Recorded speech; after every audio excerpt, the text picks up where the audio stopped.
एभ्यः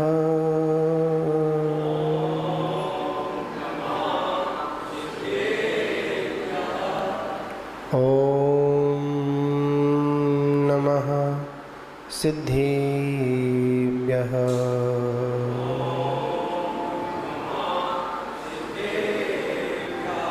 ॐ नमः सिद्धेभ्यः।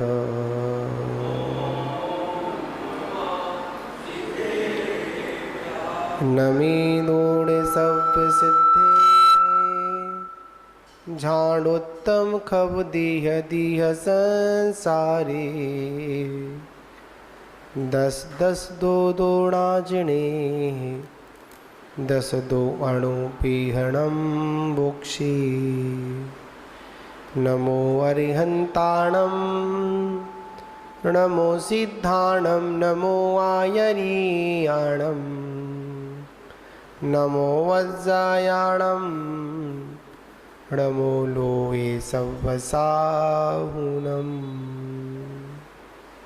अनंतानंत शुद्ध परमेष्टि भगवान की, पंच परमेष्टि भगवान की, प्रथम तीर्थंकर आदिनाथ भगवान की, परम शांतिनाथ भगवान की, महावीर भगवान की, परम पूज्य आचार्य श्री कुंद कुंद देव स्वामी की, परम पूज्य आचार्य श्री आदिसागर महावीर कीर्ति विमल सागर जी गुरु महाराज की, परम पूज्य तपस्वी सम्राट आचार्य गुरुदेव सन्मति सागर जी गुरु महाराज की, परम पूज्य परंपराचार्य श्री 108 सौभाग्य सागर जी गुरु महाराज की, अहिंसा मय विश्व धर्म की,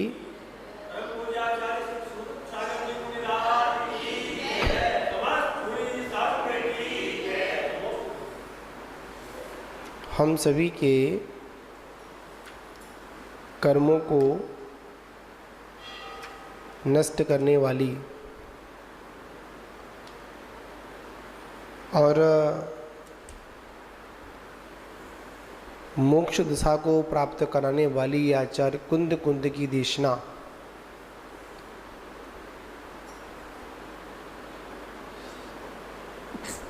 जो उनको श्री अरहंत भगवान के माध्यम से प्राप्त हुई,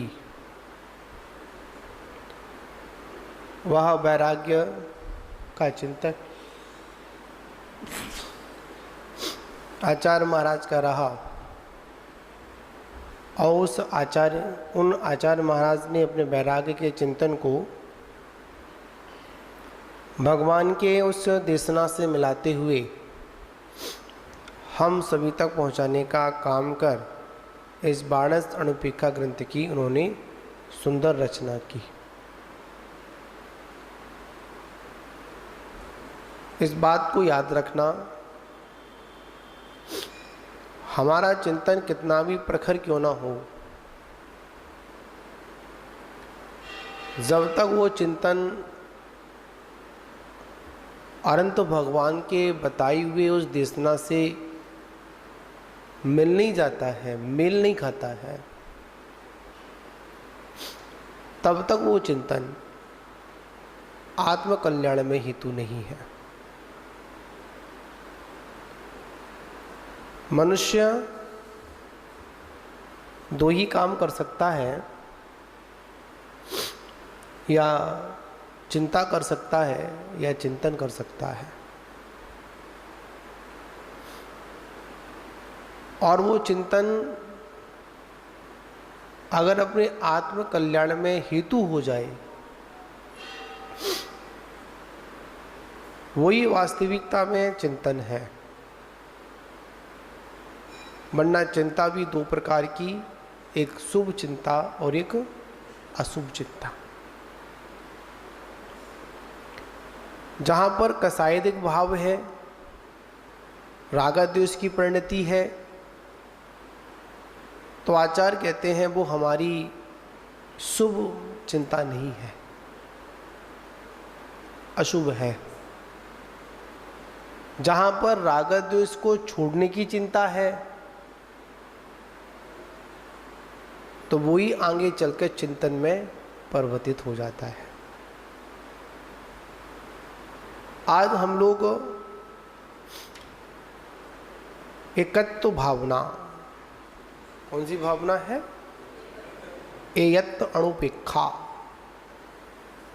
मतलब तीसरा अधिकार आचार्य कुंद कुंदेव स्वामी के द्वारा। इसमें भी करीब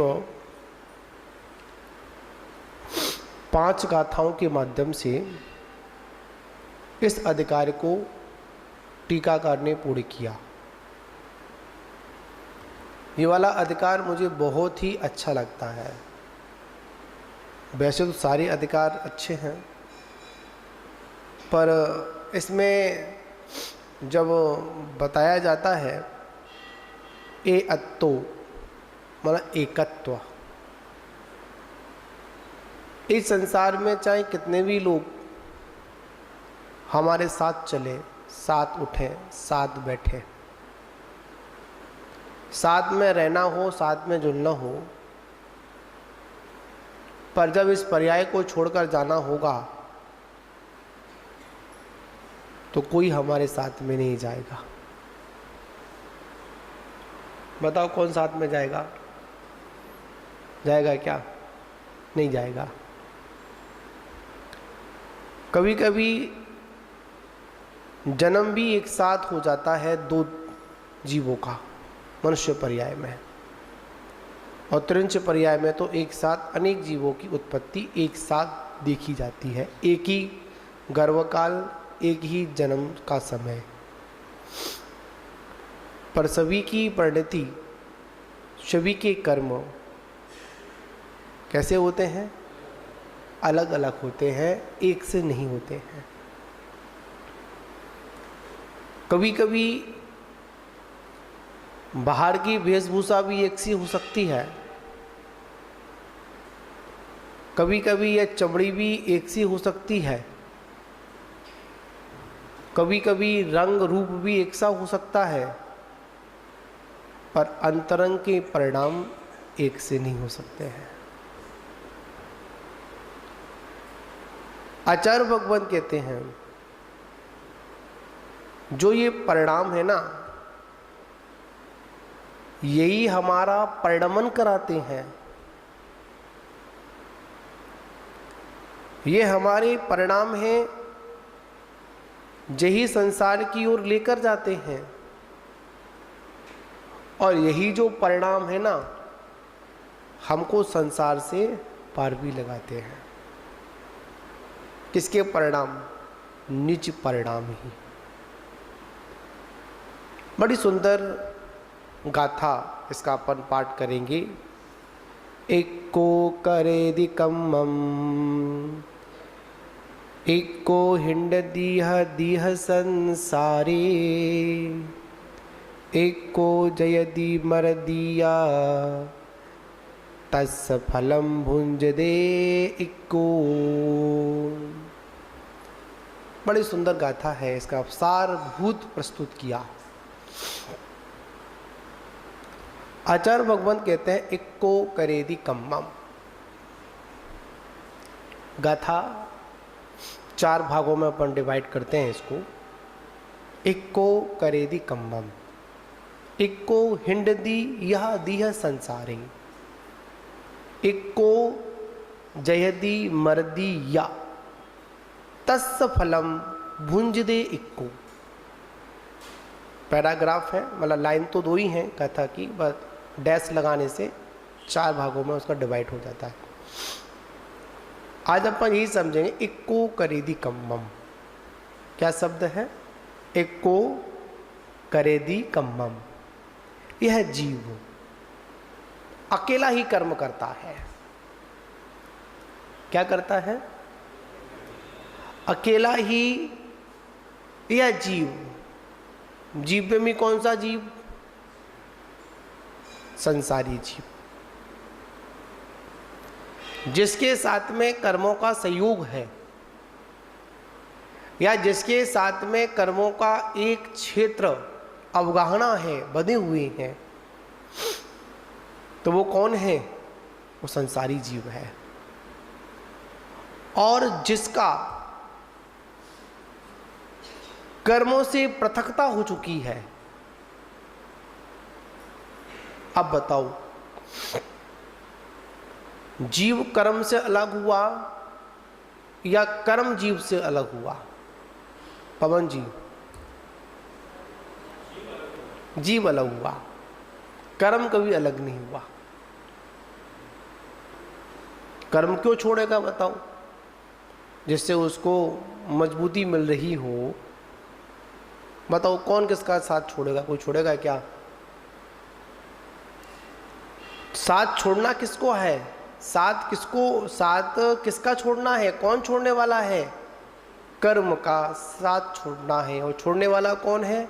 ये जीव। पर ये जीव अकेला ही क्या करता है? कर्म करता है।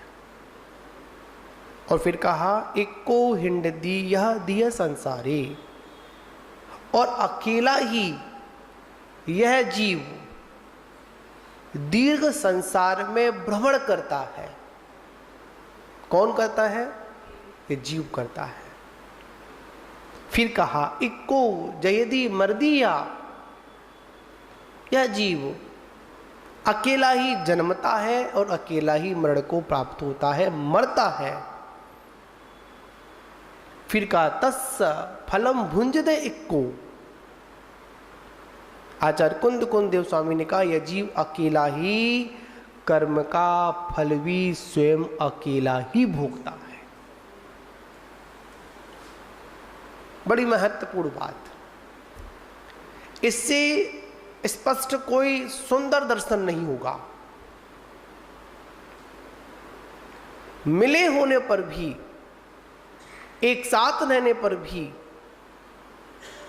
सभी को अपनी व्यवस्था के अनुसार जीने का अधिकार है।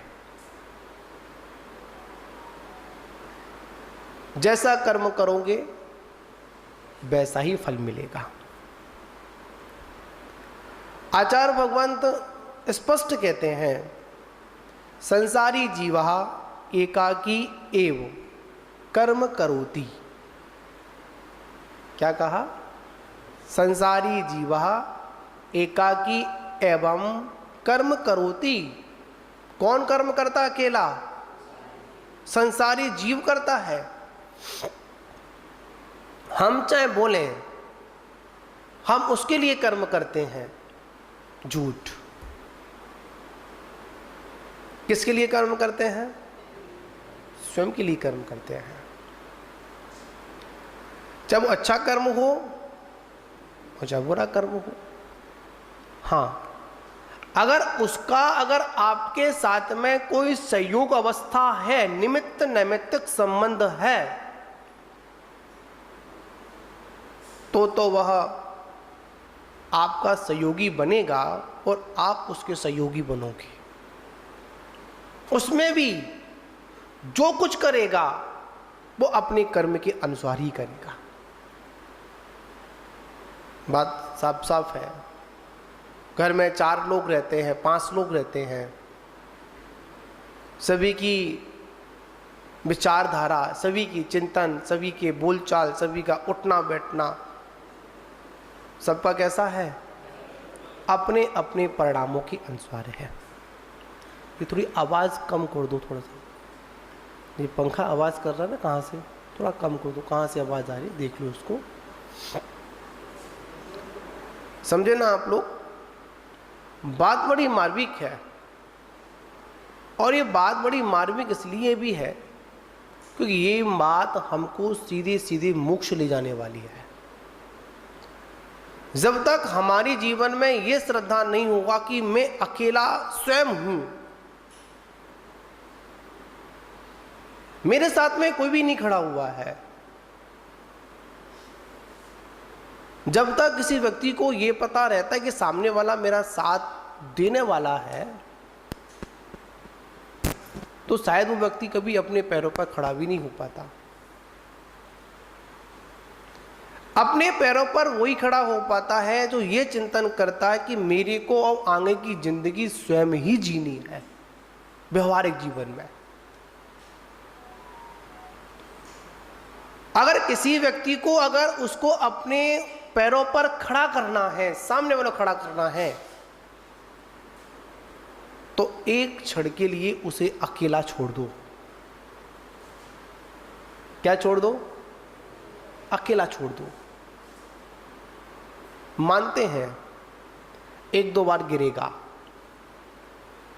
संभलेगा, गिरेगा, फिर संभलेगा। जब उसे दिखेगा ना कि अब कोई नहीं है मेरा,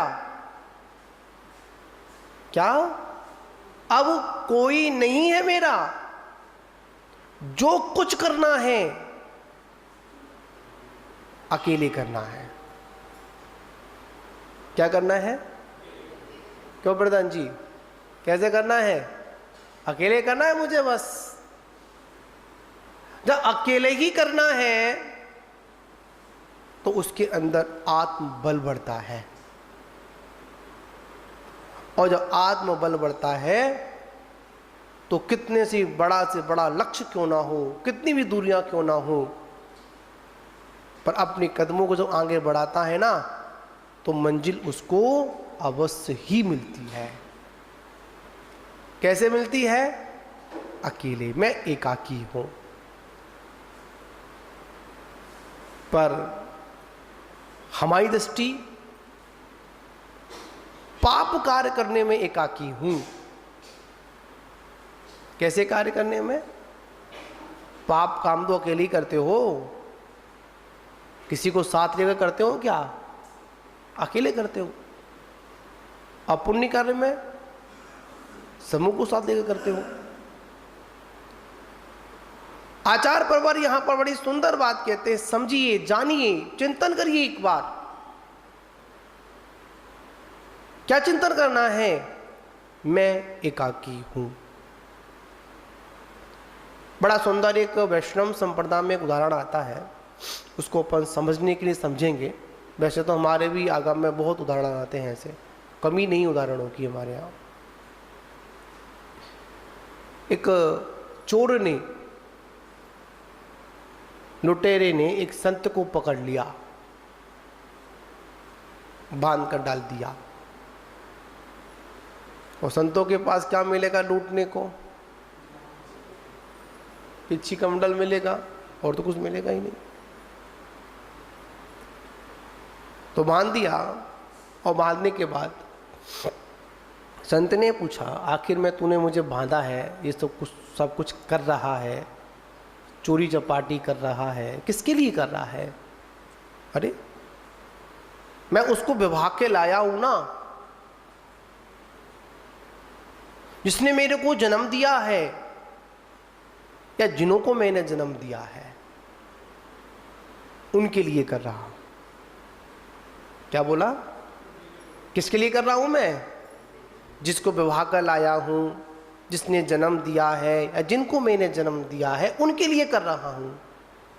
संत ने कहा, एक काम कर, एक बार पूछ कर आ, जो मैं कर रहा हूं, जब मैं पकड़ा जाऊंगा तो कोई साथी बनेगा? लुटेरा बोला, बड़े होशियार नजर आते हो, इधर पूछने जाऊं, इधर तुम भी चले जाओ। संत ने कहा कि हम गुरुजन हैं, कभी झूठ नहीं बोलते हैं, हम संत लोग हैं, हम कभी झूठ नहीं बोलते हैं। गया, पूछ कर आया। सभी ने क्या कह दी? ना, हमने तेरे को बड़ा किया, इसलिए बड़ा किया था, तुम हमको विवाह कर लाए, इसलिए लाए थे।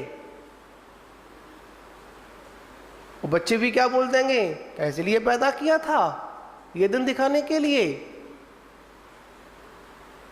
झट संसार का एकत्व तो समझ में आ गया। शुभ के सब साथी हैं, सुख के सभी साथी हैं, पर दुख का कौन साथी है? कोई साथी नहीं है। इसलिए कहा कि आप अकेला अवतरे, मरे अकेला होए, यूं कबू इस जीव का साथी सगाना कोई।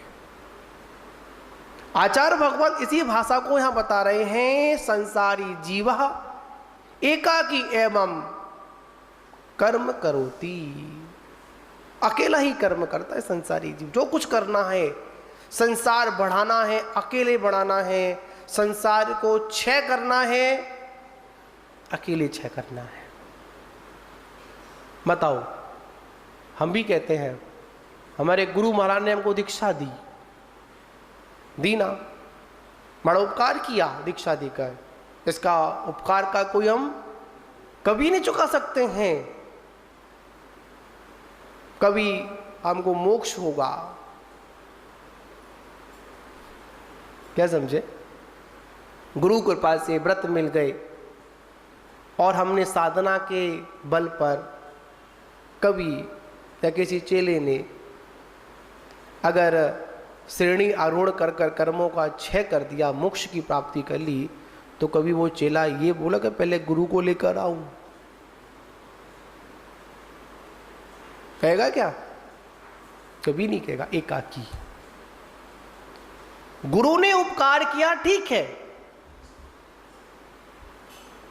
पर गुरु द्वार है, दीवार नहीं। क्या है? गुरु कौन है? गुरु द्वार है। किसका द्वार है? मोक्ष का द्वार है, अनंत सुख का द्वार है। गुरु हमारी उंगली पकड़कर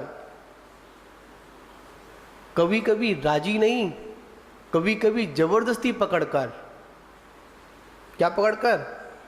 जबरदस्ती उंगली पकड़कर खड़ा कर दे, खड़ा हो जाए यहां पर, चल। चेला भी कभी बिना मन के हाँ चल रहे हैं, क्या समझे? चल रहे हैं, चल भी नहीं पा रहा है, फिर भी गिर पड़ा, रुक गया, ठहर गया। गुरु फिर कहके चल। क्यों? आपको वो उस द्वार तक पहुंचा के लेके जा रहा है कि चल भाई, मैं तेरे मानता हूं, पीछे खड़ा हूं, फिर भी तेरे को चलना पड़ेगा, तो अपने पैरों पर चलना पड़ेगा। मंजिल जब प्राप्त होगी तो दूसरों की बैसाखी पर नहीं, स्वयं की बैसाखी पर होगी। जब कोल्हापुर में आचार्य श्री के साथ जब चतुर्मास हुआ 2010 का, दिवाली का निष्ठापन हुआ, मतलब चतुर्मास का निष्ठापन हुआ, दिवाली का दिन था। हम आचार्य श्री के साथ में कमंडल पकड़ कर चल रहे थे, महाराज जी भी साथ में थे। तो एक गुरु महाराज ने महाराज से, आचार्य महाराज से बात कही। ये सुरत्न सागर बोलता है कि मेरे को बचपन में फंसा दिया, मतलब घेर गार कर फंसा दिया। उस समय आचार्य महाराज ने वो शब्द कहे, आज भी वो शब्द हमारे मस्तक में, हमारे आत्म बल को काम देने का काम करते हैं। गुरुजी ने कहा, अगर बचपन में अगर इसको फंसाया नहीं होता तो आज ये सुरत्न सागर भी नहीं बन पाता, आज ये यहां तक नहीं पहुंच पाता। किसके शब्द थे? गुरु के शब्द थे। मतलब गुरु कौन है? कभी कभी जबरदस्ती भव्य जीवों को वो मार्ग दिखाते कि चल, चलना सीख। गुरु कहते भी हैं, मैं पीछे खड़ा हूं। कभी आपने देखी जो साइकिल चलाते हैं,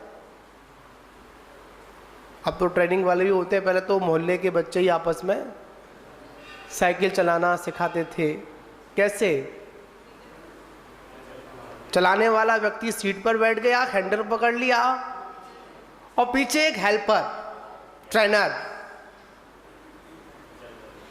चल रहा है। क्या बोल रहा है वो? कि चल, मैं तेरी साइकिल को पकड़े हुआ हूं, पेडल मार, पेडल मार, पेडल मार।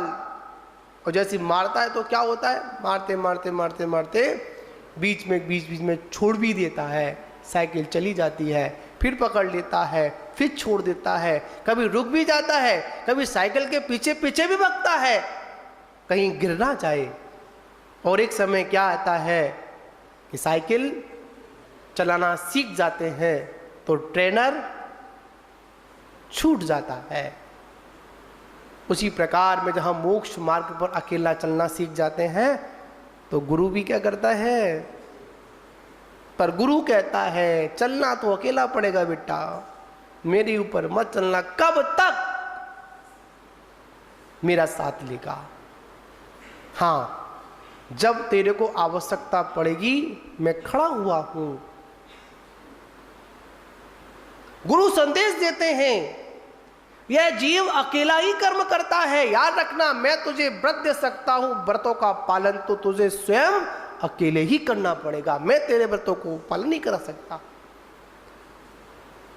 साधनों को जोड़ सकता हूं पर साधना तो अकेले ही करनी पड़ेगी।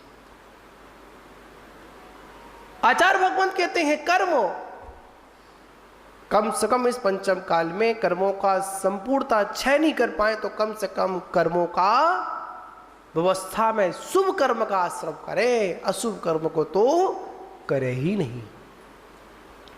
ये कौन आदेश देते हैं? आचार्य भगवंत आदेश देते हैं। भगवान ने कहा, बहुत सुंदर गाथा है आचार्य नेमित चंद महाराज की द्रव्य संग्रह के अंतर्गत। पुग्गल कम्मादीणम, सबको याद होगी, सब पढ़ी होगी आप लोगों ने। पुग्गल कम्मादीणम कत्ता व्यवहार दो दूड़े चेदो चेदड़ कम्माणादा शुद्धड़या शुद्ध भावाणम। बड़ी सुंदर गाथा द्रव्य संग्रह की है। पुग्गल कम्मादीणम कत्ता व्यवहार दो ऋचे दो। यह जीव निश्चय से और निश्चय का शुद्ध निश्चय से पुद्गलिक का करता है। किसका करता है? व्यवहार ने से यह आत्मा पुद्गल कर्म का करता है और निश्चय ने से मात अपने चेतन भावों का करता है। चेतन भाव कौन से? राग द्वेष का करता है। और शुद्ध ने से ये आत्मा शुद्ध भावों का करता है। बहुत अच्छा अधिकार। समय सार के अंदर भी कर्ता कर्म अधिकार जिसने पढ़ लिया, पवन जी क्या पढ़ लिया? कर्ता कर्म अधिकार जिसने पढ़ लिया समय सार के अंदर, उसकी जीवन की शैली अलग हो जाएगी। और जिसने बारह अणुपेक्षा में इस एकत्व भावना को चिंतन कर लिया, समझ लिया, उसके अंतरंग में सभी के साथ में रहेगा पर सभी से भिन्न रहेगा। कर्म करेगा पर कर्म करते समय कर्म का कर्ता नहीं बनेगा, संयोग अवस्था में रहेगा। क्यों? मैं जग का कर्ता का काम, बोलते ना, होता स्वयं जगत परिणाम, मैं जग का करता क्या काम। बताओ, कुछ करने वाले हैं? सुख दुख दाता कौन करने वाला? सुखी करने वाला कौन? दुखी करने वाला कौन? मात्र एक हमारा स्वयं के द्वारा किया हुआ कर्म। कहते हैं ना, अरे उसने दुखी कर दिया। किसने कर दिया? उसने कर दिया। आचार्य कहते कि नहीं, व्यवहार ने से देखा भी जाता कि उसके निमित्त से तू दुखी हुआ है, पर निश्चय से देखा जाए तो कौन? उसके रागादि भावों ने उसको दुखी किया। किसी में ताकत नहीं है। याद रखना, एक द्रव्य के अंदर दूसरे द्रव्य के अंदर ऐसी वज्रमय दीवार है, एक द्रव्य कभी दूसरे द्रव्य में प्रवेश करता ही नहीं है। कैसी दीवार है? वज्र की दीवार है, इसको कोई भी नहीं तोड़ सकता है। पर एक बार हमारी मान्यता बदल जाए तो, हमारी मान्यता में क्या बना हुआ है? मैं सुखी दुखी में रंग राव। कौन? मैं सुखी, मैं दुखी, मैं रंक, मैं राजा। अरे भाई, ये कर्म व्यवस्था है। क्या है? ये कर्म व्यवस्था है। ये कर्म जीव को राजा बना देता है और यही कर्म जीव को रंक बना देता है। ये कर्म व्यवस्था है। जब कर्मों का सहयोग होता है ना, तो यही आत्मा नरकों में पड़ी होती है। कहां पड़ी होती है? यही आत्मा नरकों में पड़ी होती है। और जब कर्मों का शुभ का उदय होता है तो यही आत्मा मनुष्य और देव पर्याय में होती है। पर याद रखना, जब कर्मों का अच्छा होता है तो यही आत्मा सिद्धालय में होती है। किसका सहयोग? कर्म का सहयोग। इन कर्मों को हल्के में मत आंकना, भूल मत करना कभी। ये कर्म कमजोर है। याद रखना, इस जीव की मात्र गमन करने की ताकत, सामर्थ्य जो है, मात्र 7 राजू है। एक समय में कितना गमन कर सकता है जीव? 7 राजू गमन कर सकता है। इससे ऊपर नहीं कर सकता। चाहे ऊपर करना हो और चाहे नीचे करना हो, 7 राजू से ऊपर नहीं जा सकता। इस जीव में एक समय में गमन करने की जो सामर्थ्य है ना, मात्र कितनी है? 7 राजू। पर कर्म की गमन करने की ताकत एक समय में 14 राजू। इस कर्म ने अच्छे खासों को ढीला कर दिया। क्या समझे आप लोग? हमारी आत्मा अनंत बल की धारी है, पर कर्म के सहयोग ने इस आत्मा को कैसा कर दिया? कमजोर कर दिया। कमजोर है नहीं, कमजोर बना दिया। किसने? इस कर्म ने। कर्म अति बलवान है। याद रखना, कर्मों को अगर समझ लिया ना हम लोगों ने, 8 कर्म होते हैं। कितने कर्म होते हैं? 8। ज्ञानावर्णी, दशनावर्णी, मोहिनी, वेदनी, आयु, नाम, गोत्र और अंतराय। 4 घातिया, 4 अघातिया। इनके भेद प्रभेद करेंगे तो 148 कर्म प्रकृतियां। कर्म अति बलवान। मति ज्ञानावर्ण, श्रुति ज्ञानावर्ण, अवधि ज्ञानावर्ण, मन पर्याय ज्ञानावर्ण और केवल ज्ञानावर्ण। चित्र तो अंदर है, बाहर से क्या पड़ा हुआ है? पर्दा पड़ा हुआ है। चित्र चाहे अंदर कितना भी सुंदर हो, अगर बाहर से पर्दा पड़ा हुआ, आवरण पड़ा हुआ है, तो क्या दिखेगा? कर्म का काम क्या है? कर्म का सिर्फ एक ही काम है कि जीव को उसके लक्ष्य से क्या कर देना? घुमा देना। जीव जब अपने को कमजोर समझ लेता है तभी कर्म से हारता है। आज हम क्यों हारे? हारने का कारण क्या है? मात्र एक ही कारण है कि अभी हमने अपने आत्म बल को पहचाना नहीं, ये नहीं समझा कि जीव अकेला ही कर्म को भोगता है। अभी हमारी दृष्टि में यह है कि कर्म अकेला मैं करता हूं और भोगने वाले इतने सारे लोग हैं ना, कभी नहीं। कर्म सिद्धांत बोलता है, याद रखना, हमारे जीवन में कर्म सिद्धांत का हमको ज्ञान अवश्य होना चाहिए। अगर सुखी होना है तो क्या होना है? अगर सुखी होना तो क्या करना पड़ेगा? कर्म सिद्धांत का ज्ञान। आचार्य भगवंत कहते हैं, इक्को करेदि कम्मम। क्या सूत्र है? इक्को करेदि कम्मम। यह जीव अकेला ही कर्म करता है। कैसा कर्म करता है? शुभ भी करता है और अशुभ भी करता है। आगे का वर्णन अपन फिर करेंगे, कुछ समय हो जाता है। ये तो धर्म की ज्ञान गंगा है। जितना जितना इसमें डुबकी लगाओगे उतना उतना क्या आएगा? आनंद आएगा। ये तो धर्म की मथनी है। कौन सी मथनी है? धर्म की मथनी है।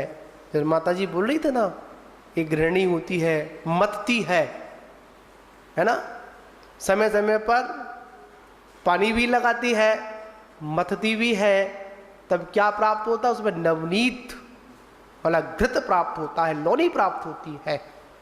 वो लोनी तपती भी है, सिर्फ मथने से गिरी निकलेगा, तपाना ही पड़ेगा। ये स्वाध्याय मथनी है, मथी जाती है।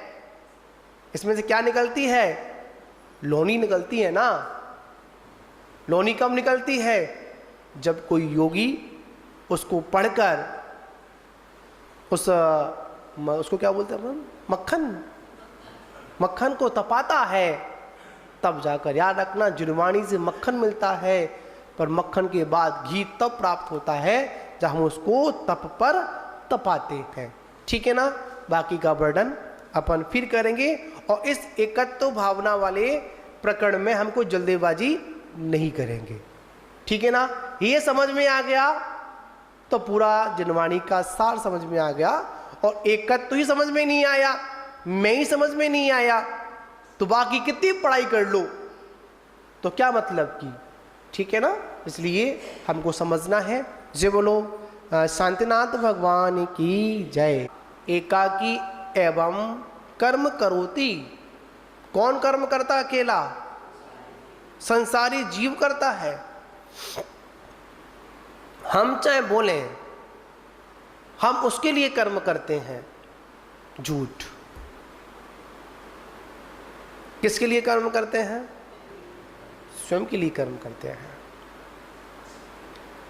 चाहे वो अच्छा कर्म हो और चाहे बुरा कर्म हो। हाँ, अगर आपके साथ में कोई संयोग अवस्था है, निमित्त नैमित्तिक संबंध है,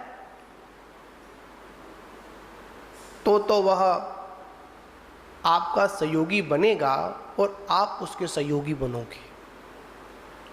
उसमें भी जो कुछ करेगा वो अपने कर्म के अनुसार ही करेगा। बात साफ साफ है। घर में 4 लोग रहते हैं, 5 लोग रहते हैं, सभी की विचारधारा, सभी की चिंतन, सभी के बोलचाल, सभी का उठना बैठना, सबका कैसा है? अपने अपने परिणामों के अनुसार है। ये थोड़ी आवाज़ कम कर दो, थोड़ा सा। ये पंखा आवाज़ कर रहा है ना, कहाँ से? थोड़ा कम कर दो, कहाँ से आवाज़ आ रही है देख लो उसको। समझे ना आप लोग? बात बड़ी मार्मिक है।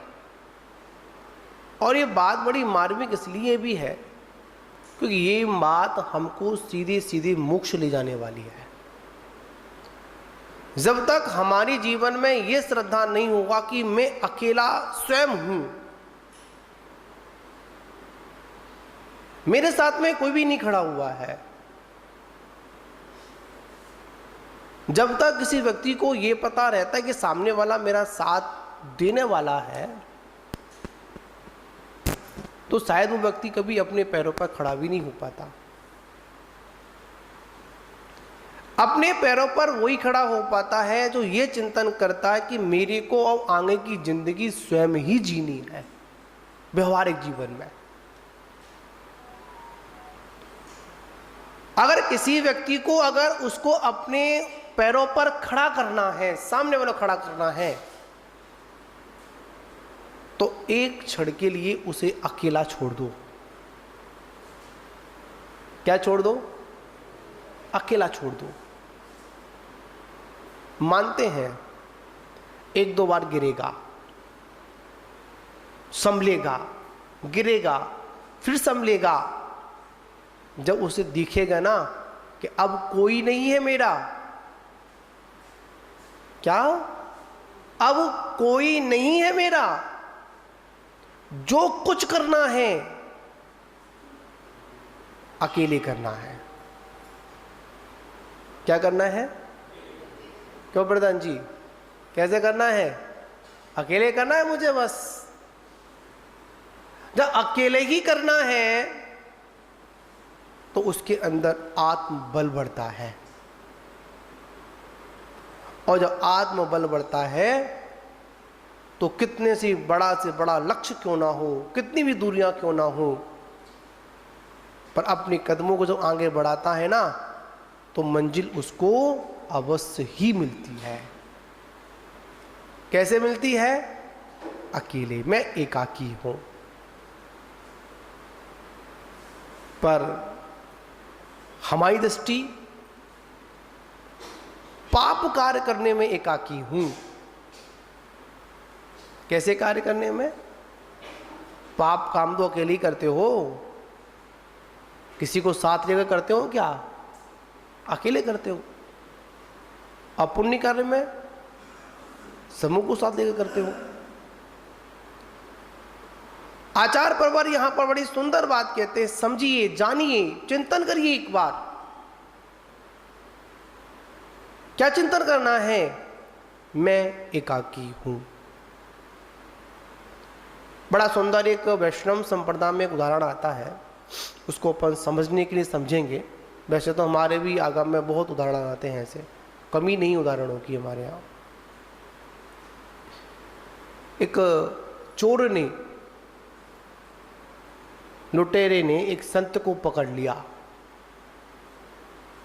बांध कर डाल दिया। और संतों के पास क्या मिलेगा लूटने को?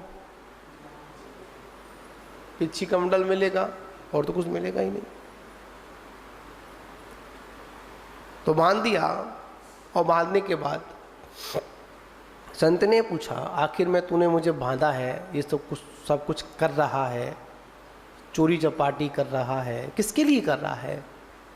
अरे मैं उसको विवाह के लाया हूं ना, जिसने मेरे को जन्म दिया है, या जिन्हों को मैंने जन्म दिया है, उनके लिए कर रहा हूं। क्या बोला? किसके लिए कर रहा हूं मैं? जिसको विवाह कर लाया हूं, जिसने जन्म दिया है, या जिनको मैंने जन्म दिया है, उनके लिए कर रहा हूं। संत ने कहा, एक काम कर, एक बार पूछ कर आ, जो मैं कर रहा हूं, जब मैं पकड़ा जाऊंगा तो कोई साथी बनेगा? लुटेरा बोला, बड़े होशियार नजर आते हो, इधर पूछने जाऊं, इधर तुम भी चले जाओ। संत ने कहा कि हम गुरुजन हैं, कभी झूठ नहीं बोलते हैं, हम संत लोग हैं, हम कभी झूठ नहीं बोलते हैं। गया, पूछ कर आया। सभी ने क्या कह दी? ना, हमने तेरे को बड़ा किया, इसलिए बड़ा किया था, तुम हमको विवाह कर लाए, इसलिए लाए थे। वो बच्चे भी क्या बोल देंगे, इसलिए पैदा किया था, ये दिन दिखाने के लिए। झट संसार का एकत्व तो समझ में आ गया। शुभ के सब साथी हैं, सुख के सभी साथी हैं, पर दुख का कौन साथी है? कोई साथी नहीं है। इसलिए कहा कि आप अकेला अब तरे, मरे अकेला होए, यूं कबू इस जीव का साथी सगाना कोई। आचार्य भगवान इसी भाषा को यहां बता रहे हैं, संसारी जीव एकाकी एवं कर्म करोति। अकेला ही कर्म करता है संसारी जीव। जो कुछ करना है, संसार बढ़ाना है, अकेले बढ़ाना है, संसार को क्षय करना है, अकेले क्षय करना है। बताओ, हम भी कहते हैं, हमारे गुरु महाराज ने हमको दीक्षा दी ना, बड़ा उपकार किया दीक्षा देकर, इसका उपकार का कोई हम कभी नहीं चुका सकते हैं। कभी हमको मोक्ष होगा, क्या समझे? गुरु कृपा से व्रत मिल गए, और हमने साधना के बल पर कभी या किसी चेले ने अगर श्रेणी आरोहण कर कर कर्मों का क्षय कर दिया, मोक्ष की प्राप्ति कर ली, तो कभी वो चेला ये बोला कि पहले गुरु को लेकर आऊं? कहेगा क्या? कभी नहीं कहेगा। एकाकी। गुरु ने उपकार किया, ठीक है, पर गुरु द्वार है, दीवार नहीं। क्या है? गुरु कौन है? गुरु द्वार है। किसका द्वार है? मोक्ष का द्वार है, अनंत सुख का द्वार है। गुरु हमारी उंगली पकड़कर कभी कभी राजी नहीं, कभी कभी जबरदस्ती पकड़कर, क्या पकड़कर? जबरदस्ती उंगली पकड़कर खड़ा कर दे, खड़ा हो जाए यहां पर, चल। चेला भी कोई बिना मन के हाँ चल रहे हैं, क्या समझे? चल रहे हैं, चल भी नहीं पा रहा है, फिर भी गिर पड़ा, रुक गया, ठहर गया। गुरु फिर कहके चल। क्यों? आपको वो उस द्वार तक पहुंचा के लेके जा रहा है कि चल भाई, मैं तेरे मानता हूं, पीछे खड़ा हूं, फिर भी तेरे को चलना पड़ेगा, तो अपने पैरों पर चलना पड़ेगा। मंजिल जब प्राप्त होगी तो दूसरों की बैसाखी पर नहीं, स्वयं की बैसाखी पर होगी। जब कोल्हापुर में आचार्य सिंह के साथ जब चतुर्मास हुआ 2010 का, दिवाली का निष्ठापन हुआ, मतलब चतुर्मास का निष्ठापन हुआ, दिवाली का दिन था। हम आचार्य सिंह के साथ में कमंडल पकड़ कर चल रहे थे, महाराज जी भी साथ में थे। तो एक गुरु महाराज ने महाराज से, आचार्य महाराज से बात कही। ये सुरत्न सागर बोलता है कि मेरे को बचपन में फंसा दिया, मतलब घेर गार कर फंसा दिया। उस समय आचार्य महाराज ने वो शब्द कहे, आज भी वो शब्द हमारे मस्तक में हमारे आत्म बल को काम देने का काम करते हैं। गुरुजी ने कहा, अगर बचपन में अगर इसको फंसाया नहीं होता तो आज ये सुरत्न सागर भी नहीं बन पाता, आज ये यहां तक नहीं पहुंच पाता। किसके शब्द थे? गुरु के शब्द थे। मतलब गुरु कौन है? कभी कभी जबरदस्ती भव्य जीवों को वो मार्ग दिखाते कि चल, चलना सीख। गुरु कहते भी हैं मैं पीछे खड़ा हूं। कभी आपने देखी जो साइकिल चलाते हैं, अब तो ट्रेनिंग वाले भी होते हैं, पहले तो मोहल्ले के बच्चे ही आपस में साइकिल चलाना सिखाते थे। कैसे? चलाने वाला व्यक्ति सीट पर बैठ गया, हैंडल पकड़ लिया, और पीछे एक हेल्पर, ट्रेनर चल रहा है। क्या बोल रहा है वो? कि चल, मैं तेरी साइकिल को पकड़े हुआ हूं, पेडल मार, पेडल मार, पेडल मार। और जैसे मारता है तो क्या होता है? मारते मारते मारते मारते बीच में छोड़ भी देता है, साइकिल चली जाती है, फिर पकड़ लेता है, फिर छोड़ देता है, कभी रुक भी जाता है, कभी साइकिल के पीछे पीछे भी भागता है, कहीं गिर ना जाए। और एक समय क्या आता है कि साइकिल चलाना सीख जाते हैं तो ट्रेनर छूट जाता है। उसी प्रकार में जहां मोक्ष मार्ग पर अकेला चलना सीख जाते हैं तो गुरु भी क्या करता है? पर गुरु कहता है चलना तो अकेला पड़ेगा बेटा, मेरे ऊपर मत चलना। कब तक? मेरा साथ लेगा। हाँ, जब तेरे को आवश्यकता पड़ेगी मैं खड़ा हुआ हूं। गुरु संदेश देते हैं यह जीव अकेला ही कर्म करता है, याद रखना। मैं तुझे व्रत दे सकता हूं, व्रतों का पालन तो तुझे स्वयं अकेले ही करना पड़ेगा। मैं तेरे व्रतों को पालन नहीं कर सकता। साधनों को जोड़ सकता हूं पर साधना तो अकेले ही करनी पड़ेगी। आचार्य भगवंत कहते हैं कम से कम इस पंचम काल में कर्मों का संपूर्णता क्षय नहीं कर पाए तो कम से कम कर्मों का व्यवस्था में शुभ कर्म का आश्रम करे, अशुभ कर्म को तो करे ही नहीं। ये कौन आदेश देते हैं? आचार्य भगवंत आदेश देते हैं। भगवान ने कहा।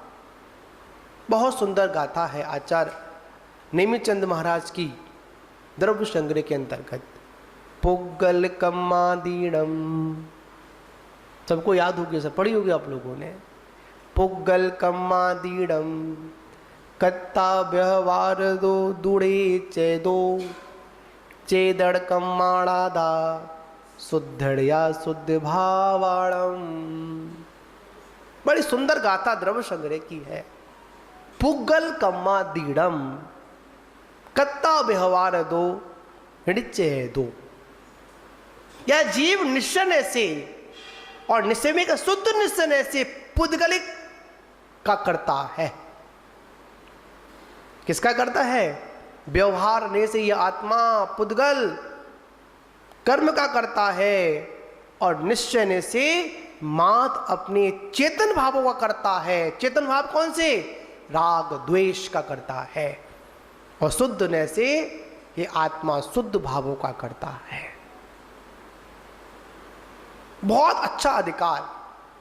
समय सार के अंदर भी कर्ता कर्म अधिकार जिसने पढ़ लिया, पवन जी क्या पढ़ लिया?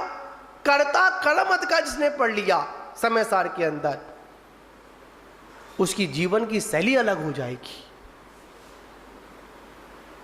और जिसने बारस अणुपेक्षा में इस एकत्व भावना को चिंतन कर लिया,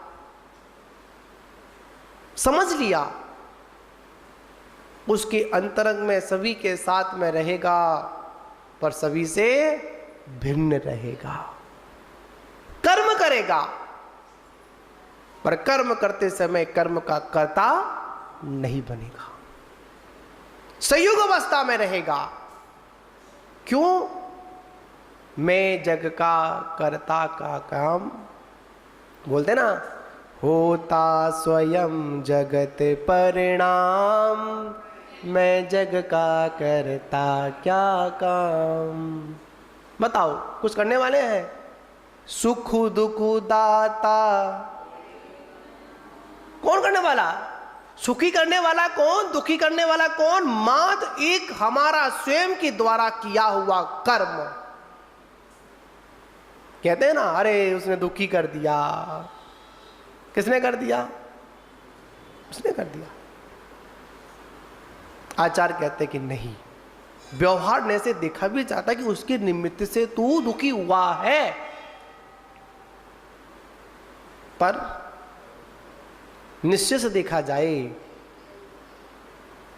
तो कौन? उसके रागादि भावों ने उसको दुखी किया। किसी में ताकत नहीं है। याद रखना, एक द्रव्य के अंदर दूसरे द्रव्य के अंदर ऐसी वज्रमय दीवार है, एक द्रव्य कभी दूसरे द्रव्य में प्रवेश करता ही नहीं है। कैसी दीवार है? वज्र की दीवार है, इसको कोई भी नहीं तोड़ सकता है। पर एक बार हमारी मान्यता बदल जाए तो, हमारी मान्यता में क्या बना हुआ है? मैं सुखी दुखी में रंग राव। कौन? मैं सुखी, मैं दुखी, मैं रंग, मैं राजा। अरे भाई, ये कर्म व्यवस्था है। क्या है? ये कर्म व्यवस्था है। ये कर्म जीव को राजा बना देता है और यही कर्म जीव को रंग बना देता है। ये कर्म व्यवस्था है। जब कर्मों का सहयोग होता है ना, तो यही आत्मा नरकों में पड़ी होती है। कहां पड़ी होती है? यही आत्मा नरकों में पड़ी होती है। और जब कर्मों का शुभ का उदय होता है तो यही आत्मा मनुष्य और देव पर्याय में होती है। पर याद रखना, जब कर्मों का क्षय होता है तो यही आत्मा सिद्धालय में होती है। किसका सहयोग? कर्म का सहयोग। इन कर्मों को हल्के में मत आंकना। भूल मत करना कभी, ये कर्म कमजोर है। याद रखना, इस जीव की मात्र गमन करने की ताकत, सामर्थ्य जो है मात्र 7 राजू है। एक समय में कितना गमन कर सकता है जीव? 7 राजू गमन कर सकता है, इससे ऊपर नहीं कर सकता। चाहे ऊपर करना हो और चाहे नीचे करना हो, 7 राजू से ऊपर नहीं जा सकता। इस जीव में एक समय में गमन करने की जो सामर्थ्य है ना, मात्र कितनी है? 7 राजू।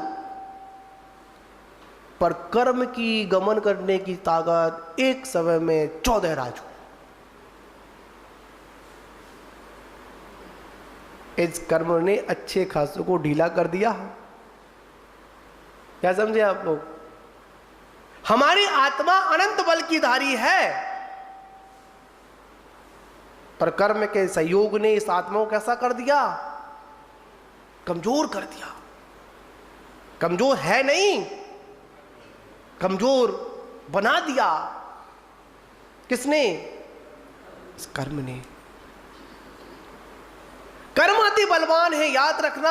कर्मों को अगर समझ लिया ना हम लोगों ने, 8 कर्म होते हैं। कितने कर्म होते हैं? 8।